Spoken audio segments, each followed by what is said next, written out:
તમામ ગુજરાતવાસીઓ રહેજો તૈયાર। ગુજરાત ઉપર મજબૂત તોફાની અને ઘાતક યુસીએ વાળી નવી સિસ્ટમ બની રહી છે।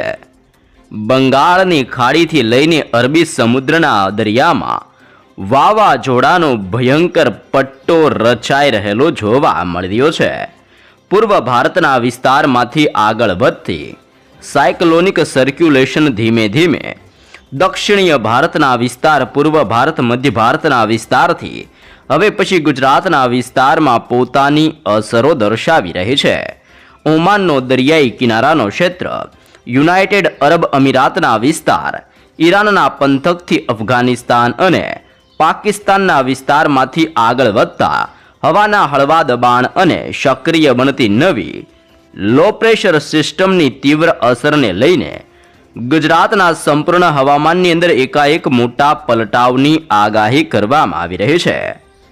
આવનારી 3 કલાકની અંદર ગુજરાતના સંપૂર્ણ હવામાનની અંદર ઓચિંતાના મોટા પલટાવ જોવા મળી શકે છે, જેમાં ખાસ કરીને ઉત્તર ગુજરાતના ક્ષેત્રમાં, કચ્છના ક્ષેત્રથી સૌરાષ્ટ્રના તમામ દરિયાઈ કાંઠાના વિસ્તારમાં, મુંબઈને અડીને આવેલા દક્ષિણીય ગુજરાતના વિસ્તારથી લઈને હવે પછી ઇન્દોર અને ભોપાલના વિસ્તારમાંથી આગળ વધતા સાયક્લોનિક સિસ્ટમના ઘેરાવાની અસરને લઈને મધ્ય ગુજરાતના સરહદીય જિલ્લાઓની અંદર ફરીથી તોફાન વધતું હોય તેમ ગુજરાતના તમામ ક્ષેત્રની અંદર એક સાથે ડબલ ઋતુના અહેસાસને લઈને તાજી આગાહી કરવામાં આવી રહી છે।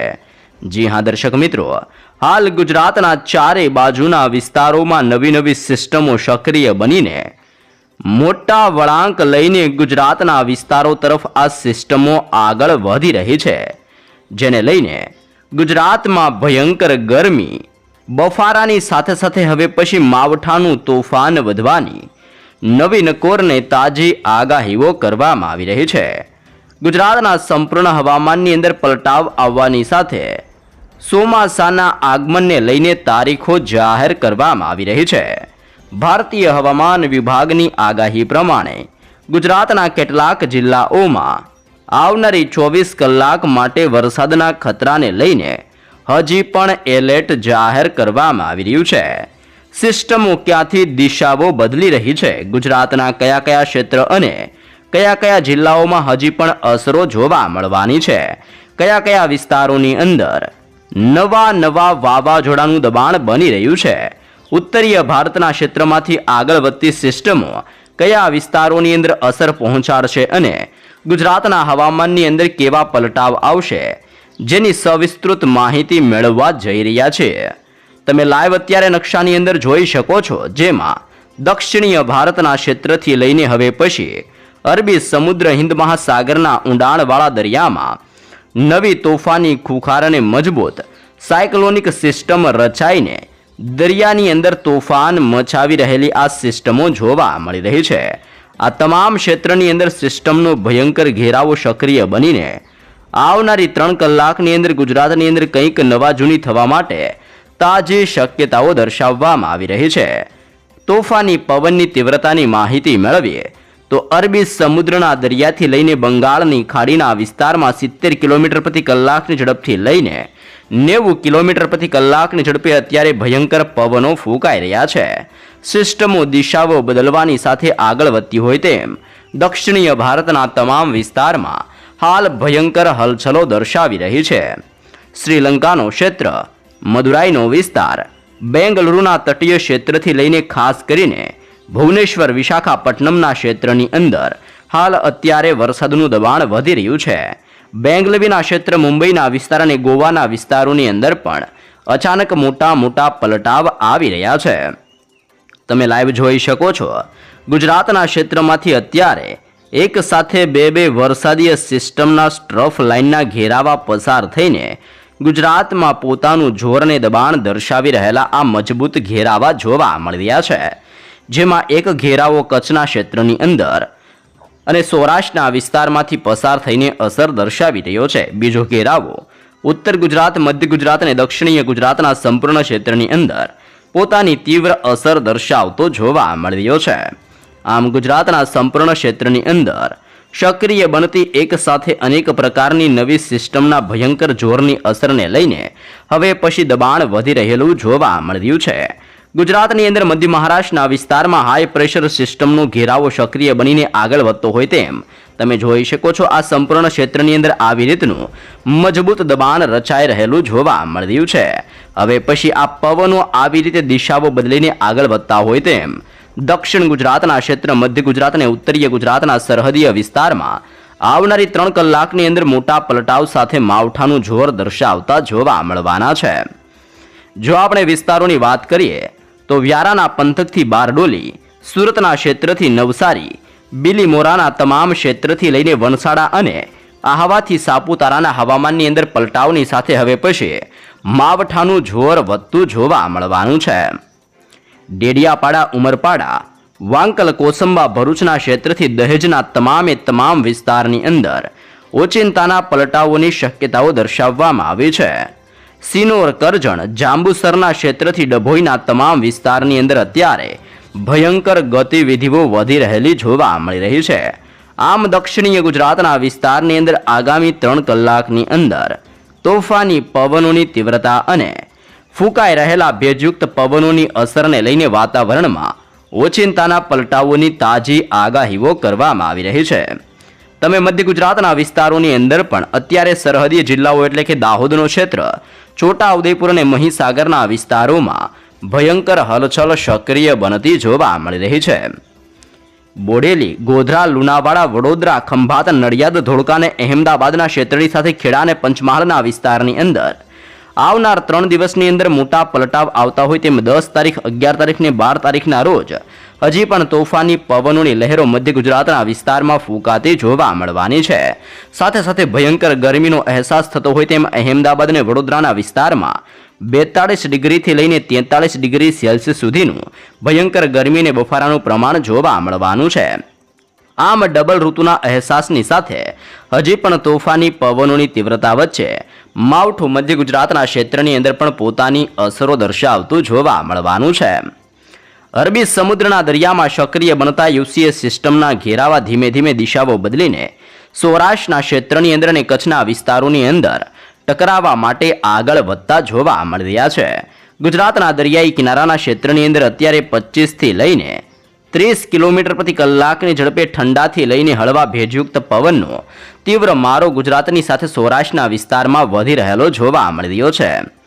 જામનગર, સલાયા, દ્વારકા, ભાનવડ, પોરબંદરના ક્ષેત્રની અંદર મોટો પલટાવ આવી રહ્યો છે. જૂનાગઢ, વેરાવળ, અમરેલી, ઉનાના વિસ્તારથી મહુવા, અલંગના પંથકથી લઈને હવે પછી ભાવનગરના દરિયાઈ કાંઠાના વિસ્તારની અંદર પણ તોફાની પવનોની લહેરો ઉઠતી જોવા મળી રહી છે. બોટાદ, જસદન, ગોંડલ, રાજકોટ, ચોટીલા, સુરેન્દ્રનગરના સંપૂર્ણ ક્ષેત્રથી લઈને મોરબીના વિસ્તારમાં અચાનક મોટા પલટાવો આવી રહ્યા છે. આમ સૌરાષ્ટ્રના સંપૂર્ણ હવામાનની અંદર આવનારી કલાકોની અંદર પણ પવનની લહેરોની સાથે મોટા પલટાવ સાથે વાદળોના ઝુંડ છવાતા હોય તેમ ફરી એકવાર વાદળછાયું વાતાવરણ સક્રિય બનતું જોવા મળવાનું છે. પાકિસ્તાનનો ક્ષેત્ર અને રાજસ્થાનના વિસ્તાર સુધી અત્યારે યુસીએ સિસ્ટમનું ભયંકર દબાણ વધી રહ્યું છે, જેના કારણે 1.5 કિલોમીટરના આ સંપૂર્ણ એરિયાની અંદર સતત મજબૂત ઘેરાવો બની રહેલો જોવા મળી રહ્યો છે. ઉત્તર ભારતના ભેજયુક્ત પવનો ધીમે ધીમે ગુજરાતની અંદર ઉત્તરીય ગુજરાતના વિસ્તારમાં પોતાની અસરો દર્શાવી રહ્યા છે. થરાદ, રાધનપુર, પાલનપુર, મહેસાણા, ખેડબ્રહ્મા અને હિંમતનગરના વિસ્તારમાં મોટા પલટાવોની વચ્ચે હવે પછી આવનારી 3 કલાકની અંદર વાદળ છવાયા વાતાવરણ સાથે ઉત્તરીય ગુજરાતના તમામ ક્ષેત્રમાં મોટા પલટાવ સાથે માવઠાનું સંકટ ટોળાતું જોવા મળી શકે છે. કરાચીના ક્ષેત્રથી લઈને આગળ વધતા પવનો કચ્છના વિસ્તારમાં પોતાની અસરો દર્શાવી રહ્યા છે, જેમાં ગાંધીધામ, ખાવડ, બારડોલી, રાપર, માંડવી, નળિયા અને લખપતના ક્ષેત્રની અંદર અત્યારે મોટો પલટાવ આવી રહ્યો છે. આમ ગુજરાત રાજ્યના તમામ ક્ષેત્રની અંદર બદલાઈ રહેલી સિસ્ટમની તોફાની ગતિવિધિ અને તીવ્ર હલચલને જોતા ગુજરાતમાં આગામી 3 દિવસ સુધી હજી પણ માવઠાનું મોટું સંકટ મંડરાઈ રહ્યું છે. દક્ષિણીય ભારતના વિસ્તારમાં પ્રી-મોન્સૂન એક્ટિવિટીને લઈને ચોમાસાના આગમનની હવે પછી મોટી શક્યતાઓ દર્શાવવામાં આવી રહી છે. ગુજરાત રાજ્યમાં 8 થી લઈને 15 જૂનની વચ્ચે ચોમાસાનું આગમન થાય તેવી પણ તારીખો સાથે અત્યારે શક્યતાઓ દર્શાવવામાં આવી રહી છે. પરંતુ ચોમાસાના આગમન પહેલા માવઠાના નવા રાઉન્ડો ગુજરાતની અંદર તોફાની પવનોની તીવ્રતા સાથે પોતાની ભયંકર અસરો દર્શાવતા હોય તેમ ગુજરાતના અનેક વિસ્તારમાં હળવાથી મધ્યમ કમોસમી વરસાદ વરસાવતા જોવા મળી શકે છે। દર્શક મિત્રો, તમે લાઈવ જોઈ શકો છો ભારતીય મોસમ વિજ્ઞાન કેન્દ્ર દ્વારા ગુજરાતનો નકશો જાહેર કરીને આવનારી કલાકોની અંદર ગુજરાતના કયા કયા વિસ્તારમાં કેવો વરસાદ જોવા મળવાનો છે અને કયા વિસ્તારમાં વરસાદના ખતરાને લઈને કેવા પ્રકારના વરસાદની શક્યતાઓ દર્શાવવામાં આવી છે, જેની તાજી લેટેસ્ટ ને નવી નક્કોર આગાહીઓ દર્શાવવામાં આવી રહી છે। સાથે સાથે અત્યારે ગુજરાતના હવામાનની અંદર આવી રહેલા પલટાવને લઈને કયા વિસ્તારમાં નવી સિસ્ટમના ઘેરાવા બની રહ્યા છે અને સિસ્ટમના ઘેરાવાની અસરને લઈને હવે પછી કેવું દબાણ સક્રિય બનશે તેની પણ શક્યતાઓ દર્શાવવામાં આવી રહી છે। અનેક પ્રકારની નવી સિસ્ટમો સક્રિય થવાની સાથે પંજાબનો ક્ષેત્ર, રાજસ્થાનનો વિસ્તાર અને પાકિસ્તાનના વિસ્તારમાં યપર એર સાયક્લોનિક સર્ક્યુલેશનના મજબૂત ઘેરાવા રચાઈ રહ્યા છે, જેને લઈને 1.5 કિલોમીટરના સંપૂર્ણ વિસ્તારોની અંદર ભયંકર દબાણ સક્રિય બનતું હોય તેમ હવે પછી આ યુસીએ સિસ્ટમની અસરને લઈને ગુજરાતના વિસ્તારમાં મોટા પલટાવ જોવા મળવાના છે। સાથે સાથે મધ્યપ્રદેશનું ક્ષેત્ર, વિદર્ભના ક્ષેત્રથી લઈને મરાઠાવાડાના વિસ્તારની અંદર, કર્ણાટકના વિસ્તારથી લઈને હવે પછી રાયલસીમા અને તમિલનાડુના ક્ષેત્રની અંદર પણ તોફાની પવનોની તીવ્રતા અને ચોમાસા પહેલાની પ્રી મોન્સૂન એક્ટિવિટીનું જોર વધવાને લઈને આ તમામ વિસ્તારોની અંદર પણ ઓચિંતાના મોટા પલટાવ આવી રહ્યા છે। અરબી સમુદ્ર, ઓમાનના દરિયાઈ કાંઠાના વિસ્તારમાંથી ફંડોવાતા પવનો ગુજરાતના વિસ્તારમાં પોતાની ભયંકર અસરો દર્શાવી રહ્યા છે। આમ સક્રિય બનતી અનેક પ્રકારની નવી સિસ્ટમોની સાથે ગુજરાતની અંદર હળવાથી મધ્યમ અને છૂટાછવાયા વરસાદ વરસવાની આગામી 24 કલાક માટે મોટી શક્યતાઓ દર્શાવવામાં આવી રહી છે। મધ્યપ્રદેશના વિસ્તારમાંથી આગળ વધતા તોફાની પવનો ધીમે ધીમે દક્ષિણ ગુજરાત અને સૌરાષ્ટ્રના વિસ્તારમાં દબાણ દર્શાવતા હોય તેમ હવે પછી દાહોદ, છોટા ઉદેપુર, નર્મદા, તાપી અને ડાંગ વિસ્તારની અંદર પોતાની તીવ્ર અસરો દર્શાવતા જોવા મળી શકે છે। આમ ખાસ કરીને ડાંગનો ક્ષેત્ર, તાપીનો વિસ્તાર, નર્મદાનો વિસ્તાર, છોટાઉદેપુર અને દાહોદના વિસ્તારની અંદર આજરોજ હળવાથી મધ્યમ વરસાદની શક્યતાઓ દર્શાવવામાં આવી રહી છે। પરંતુ ગુજરાતના બાકીના વિસ્તારોમાં આજે પણ વાદળ છવાયા વાતાવરણની સાથે ગરમી અને બફારાનું પ્રમાણ વધતું હોય તેમ ગુજરાતની અંદર એક સાથે ડબલ ઋતુનો અહેસાસ થતો જોવા મળવાનો છે। આમ ગુજરાતની અંદર દક્ષિણ ગુજરાત અને સૌરાષ્ટ્રના વિસ્તારની સાથે હવે પછી મધ્ય ગુજરાતના હવામાનની અંદર મોટા પલટાઓની સાથે વરસાદનું જોર વધવાની તાજી શક્યતાઓ દર્શાવવામાં આવી છે।